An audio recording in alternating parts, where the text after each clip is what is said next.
Kerala Congress M സംഘടിപ്പിക്കുന്ന കർഷക രക്ഷാ സദസ്സിൽ Kerala Congress M chairman Shri Jose K Mani കർഷക സമൂഹത്തെ അഭിസംബോധന ചെയ്ത് സംസാരിക്കും.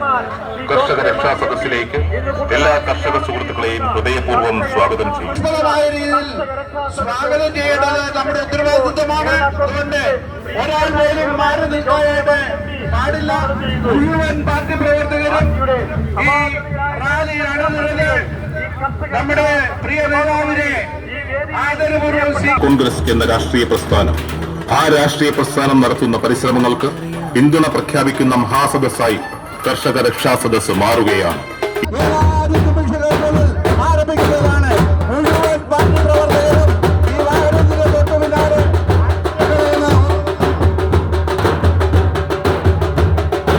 ഇനിയും ഉറക്കെ പ്രഖ്യാപിച്ചുകൊണ്ട് ഈ കൊടിക്കൊറ്റ ലക്ഷ്യമാണ്.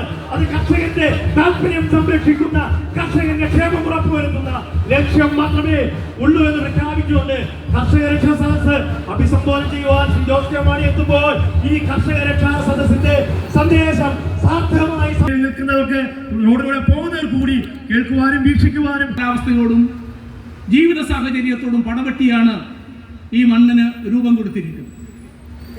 ഇവിടുത്തെ കർഷകനും ഇവിടുത്തെ കർഷക തൊഴിലാളിയും ഒരേ നാണയത്തിന്റെ രണ്ടു വശങ്ങളാണ് കേരളത്തിലെ കൃഷിക്കാർ.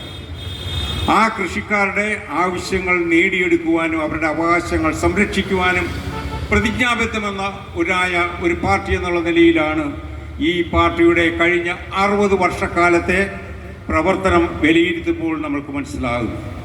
അങ്ങനെയുള്ള ഒരു പാർട്ടി ഇന്ന് കുട്ടനാട്ടിലെ കൃഷിക്കാരുടെ കാർഷിക മേഖലയിലെ പ്രശ്നങ്ങളുമായി ബന്ധപ്പെട്ട വിഷയങ്ങൾ, അത് ഇവിടുത്തെ ജനങ്ങളുടെ മുഴുവനായിട്ടുള്ള വിഷയങ്ങൾ, അതിലേറ്റവും പ്രധാനപ്പെട്ട ഒരു വിഷയമെന്ന് പറയുന്നത് ഇന്ന് അരിയുടെ വിലയ്ക്ക് അനുസരണമായി കേരളത്തിലെ നെൽകൃഷിക്കാർക്ക് അതിൻ്റെ വില ലഭിക്കുന്നില്ല എന്നുള്ളതാണ് ഏറ്റവും പ്രധാനപ്പെട്ട വിഷയം.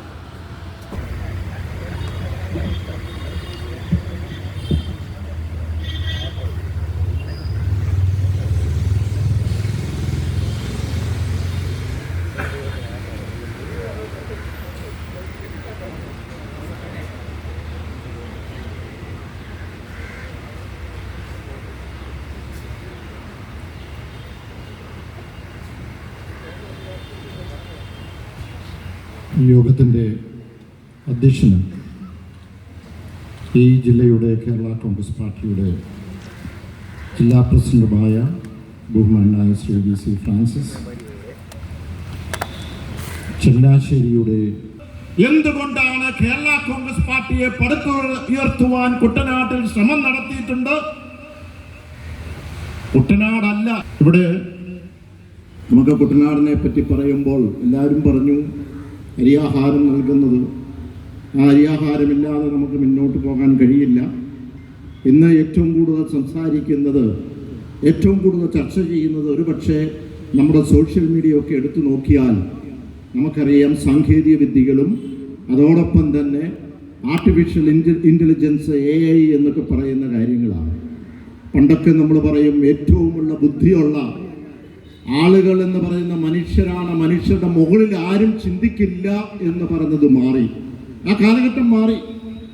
ഇന്ന് AI എന്ന് പറയുമ്പോൾ മനുഷ്യൻ ചിന്തിക്കുന്നതിനേക്കാളുപരിയായി അതിനപ്പുറം AI ചിന്തിക്കുകയാണ്. പക്ഷേ ആ വിവര സാങ്കേതിക വിദ്യ കൊണ്ടോ അല്ലെങ്കിൽ അതുമായി ബന്ധപ്പെട്ടുള്ള നമ്മുടെ AI കൊണ്ടോ വായുവിൽ നിന്ന് ഒരു തുള്ളി ഈ പറയുന്ന നമ്മുടെ ഒരു അരിയുടെ മണിയോ അല്ലെങ്കിൽ ഒരു തുള്ളി പാലോ ഒന്നും സൃഷ്ടിക്കുവാൻ കഴിയില്ല. അത് കർഷകരുണ്ടെങ്കിൽ.